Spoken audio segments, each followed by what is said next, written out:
relationship and trying to understand what happened, because you actually believe this is all your fault. So it's trying to actually understand, exactly what happened, and unravel, because in your mind, I know, particularly for me, I went through a long stage of believing this was all my fault, and I'd get to a point where I'd built myself up, and then I'd fall back down again, emotionally, going, oh, but if only I'd done, because this person had put themselves in such a powerful place, and I'd allowed them to do it. I over a period of time, I'd allowed them to do it.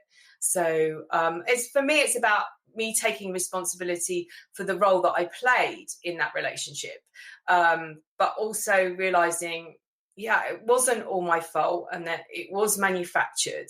So it was a manufactured relationship, and in a way, it's really sad, because the abuser is a really a hollow person, and they're looking to fill themselves up with other people's energy, other people's whatever they need, and they target people specifically for that validation. Yeah, they do, exactly. And something you mentioned, which can be incredibly difficult to kind of understand a bit, I think, is you talked about the role that we play in a relationship, and I think. I think we talked about this a little bit on the other podcast. Maybe let's go down that road a little bit more, because I think, when you talk about the role that we played, if we're not careful on how we interpret that, we can immediately go down to, it is all my fault, right? It is all my fault. So during that relationship, you would have seen their mask drop, and actually seeing the person behind that mask, because they're playing a role. This is, and the Oscar goes to, because they right at the very beginning, in the love bombing stage, they listen to absolutely everybody. They listen to absolutely everything you say, and they mirror that. That they understand what you're looking for in a relationship, in a person, in your life, and they create a character that is going to play out that role. When I'm talking about there's a few elements to this when I talk about taking responsibility, because I actually saw red flags in my relationships, and I also saw, and I know I'm intuitive, and I know I see slightly, things slightly differently, but I saw the red flags. I saw how other people were treated, but my belief and what I'd been told was, that I was absolutely amazing and whatever, high up on this pedestal, and I believed that he's never going to do that to me. I saw. So taking responsibility is actually saying, this person doesn't treat people particularly well in certain areas of their life, or if, and noticing those sort of things.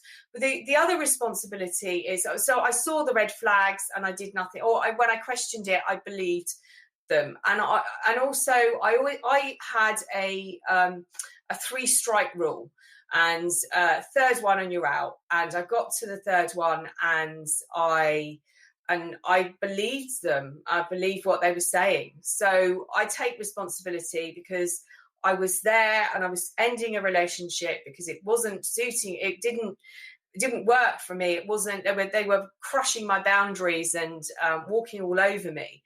And I was told, and I believe what I was told. So I take responsibility for that.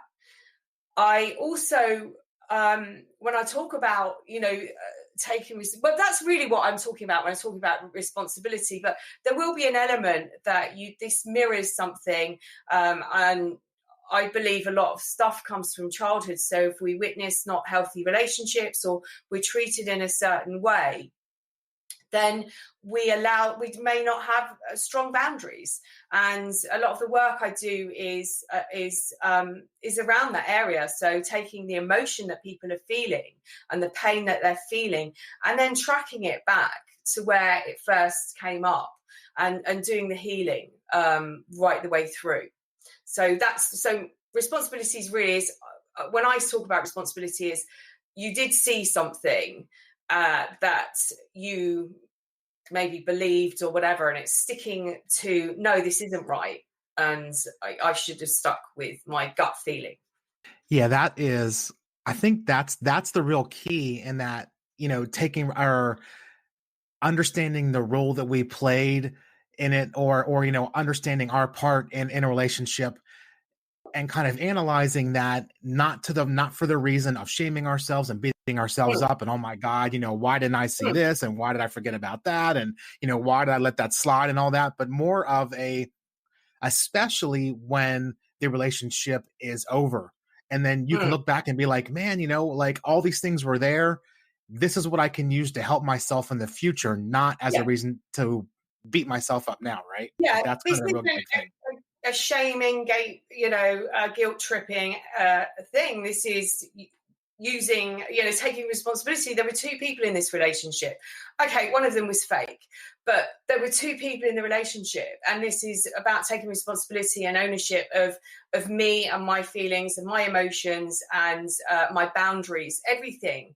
And if anything, making me stronger, coming out of it, making me stronger. So I always, when the relationship was breaking down, and I was cracking up, I actually I thanked him and said, you've broken me open, and I thank you for that. You've given me this tool to heal myself on a level that I've never been able to experience before. Yeah, it allows you to get to know yourself on a whole nother level. Yeah.